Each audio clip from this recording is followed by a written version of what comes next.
السلام عليكم حبيباتي، رجعت لكم اليوم فيديو جديد ووصفة جديدة. وصفة تاع اليوم تهب غادي نديرو مع بعض اليوم حلوى نتاع اللاكطا. كنتو سقسيتوني عليها شحال من خطره وقعدتكم باللي هاد الخطره نحط لكم لا غوسيت تاعها والطريقه كيفاش تخدموها والمقادير تاعها. ما فيهم لا بيض، ما فيها لا سكر في العجينه، ما فيهاش الزيت. من الطريقه تاعها بزاف سهله. اتبعوا الفيديو حتى التالي ونبداو بسم الله على بركه الله مع المقادير تاعها. وقبل ما نبدا الحلوى تاعنا جبت لكم هذا لو برودوي زيرو انسيكت. هذا لو برودوي يقضي لكم نهائيا على القرلو، على الحشرات، على النمل. شوفوا اي حشره طريقه الاستعمال تاعها تلقاو كيما هكا قرعه يجي لاصق فيها واحد الساشي. هذاك الساشي راه فيه لداخل برودوي. هذاك البرودوي ديروه لداخل وتخلطوه مليح طريقه الاستعمال تاعها ترشي في اي مكان اللي عندك فيه الحشرات سواء القرلو سواء النمل. هنا عندك الطريقه تاعها كل 15 يوم تعاودي خطره، والفعاليه تاعها تقعد حتى 14 شكون جربتها تخلينا تعليق عليه.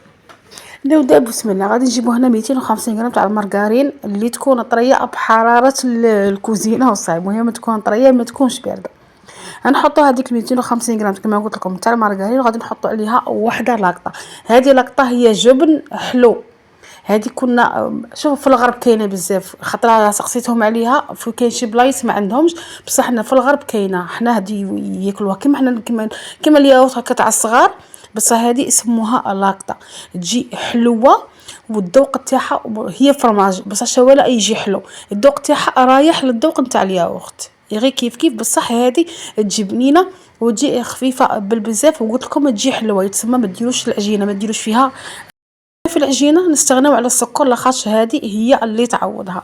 درت غير وحده ما تجيش كبيره بزاف، تجي صغيره. كاين اللي تنباع القوط الكبير بصح انا نستخدم هاد الصغيره في 250 غرام تاع المارغرين. قلت لكم هنايا غادي نحط عليها مغرف صغيره تاع لافاني. هنا تبغوا تخدموا بالفويه، تبغوا تخدموا بيديكم، تخدموا بالباتر غير كيف.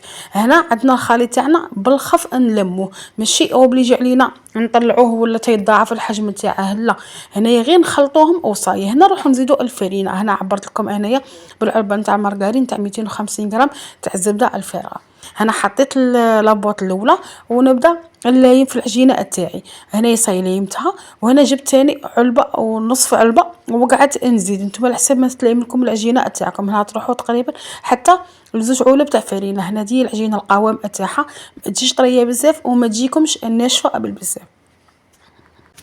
هنا اش غادي ندير؟ انا غادي نحطها هنايا في كيس بلاستيكي نغلفها ونوخرها على جهه.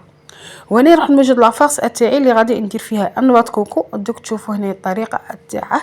غادي نحط هنايا ان بوط تاع نواه كوكو. هذا غادي تكفيكم في هذه الكميه. وهنا غادي نحط الكونفيتير. هنا الكونفيتير يليق الذوق نتاع المشماش باش الذوق تاعها يجي متناسب مع الذوق نتاع لافاني. وهنايا لافاس تاعنا ما يلقش تكون جاريه بزاف وما يلقش تكون ناشفه بزاف. غادي نفهمكم علاه ما يلقش تكون جاريه باش كي الحبه تاعكم ديروها طيب ما تحلكمش وما تخرج لكمش على برا. هذه هو السر تاعها. هنايا ليمت لافاس تاعي. هذه هي القوام تاعها. هنا كي ترفدوها بالمغرف ترفد معاكم، ما تجيكمش مفتة كما قلت لكم وما تجيكمش سايله بالبزاف. هذه هي لافاس تاعنا اللي نحتاجوها في الحلوى. نجيو نخدموا الحلوى تاعنا. الشكل تاعها جينا دائري. غادي نحط هنايا بلاستيك، كيس بلاستيكي هكا باش تسهل علينا الخدمه. ونحلوا العجينه تاعنا. العجينه تاعنا ما غاديش نحلوها طالعه بزاف وما نحلوهاش رقيقه بزاف. هنا غادي نحلوها شي رقيقه باش تقطع لنا حبات ملح. هنا نجيب دائري يكون شويه صغير باش نشكلوه ليله تكون غير صغيره. الحجم تاعها ماناش باغينه يكون كبير بالبزاف. وهنا السر في الحلوى شوف بلا ما درت فيها خميره الحلوى ما درناش. هنا غادي كي تحطوا الحلوى تاعكم هاد اللاقطه هي بروحها فيها خمائر لبنيه تاني. هذيك الخمائر هي اللي تعاون شويه العجين باش يزيد يطلع. هذا هو السر تاعها. شوفوا هنا الحجم تاعها تجي غير صغيره.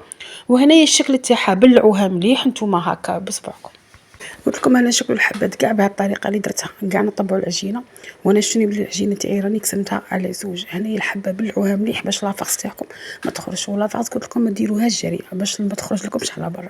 المهم شكل الحبات شوفوا هنا تاني سقموهم مليح باش تجيكم الحبه قد حبه، ماشي تجيكم حبه لا حبه عوجه وحبه طويله. لا الشكل تاعهم كاع يجيكم كيف. هنا نشكلها بهذه الطريقه ونديرها في بلاطو وندخلها اطيب. راكم تشوفوا هنا لافاس تاعها كي راها جايه ماشي جاريه بزاف قلت لكم وماشي يابسه بزاف اللي تجي حاكمه روحها.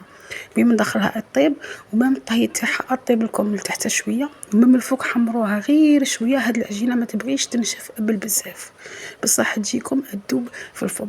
وهنايا السر تاعها باش تجيكم تاني بلصق لكم السكر كلاصي اللي مادامها حاميه تحطوها في السكر كلاصي. نقول لكم هنا كيفاش خدمتها. راكم تشوفوا هنا الشكل تاعها راه حبه قد حبه. قلت لكم نسيو خدموها غير بشويه عليكم. كملت الكميه الاولى وهنا شوفوا هنا غير خرجتها من الفرن وجدت هنايا تغمسوها مليح تغطسوها وتخلوها. قلت لكم ما ترمدوها لا في منظار لا في حتى حاجه غير كيما هكا ويلصق فيها سكر كلاصي. المهم هنا غطوها مليح. قلت لكم كي تكون حاميه هنا حطيت كاع الحبات وشوفوا الحبات ما يلقش تحمروهم بزاف لقيتوا قاعد الحلوه تاعكم بيضه. المهم هنايا نغطسهم مليح ونخليهم. نقول لكم واحد نص ساعه من بعد عاد باش نولي عندهم. شوفوا هنا كيفاش واحد نص ساعه ولا خليتهم. قلت لكم نطول طيبت الحبات الاخرين جيت شوفوا تلقاو السكر صاير يلصق فيها. نتوما تروحوا غير هكا بصبعكم وتزيدوا تلصقوا فيه. هذا مكان. المهم هنا الوصفه تاعنا واجده. شوفوا الشكل تاعها وتجيكم بنينه هكا القهوه والحليب. شوفوا هنا كملت كاع الحلوى اللي عندي. بقاو لي الحبات ولا كنت درتهم في السكر الراسي. كي كملتهم شوفوا تقطع لكم واحد 25 حبه حتى 30 حبه. نتوما على حساب الحجم اللي باغي نديروه تاع الهلال. درتهم غير كيما هكا. شوفوا هنا السكر كي راه لاصق والحبه جات قد حبه. المهم تمسيي كيفاش ديروهم بهذه الطريقه ولا بهذا الشكل اللي درتها انا ثاني. سمحوا لي على فوال اللي راه رايحه. ما غادي نكتب لكم حبه هنايا باش تشوفوها من الداخل كيفاش تجيكم تحبي الشكل تاعها والذوق تاعها. نتوما تاني سيوها واعطوني رايكم عليها.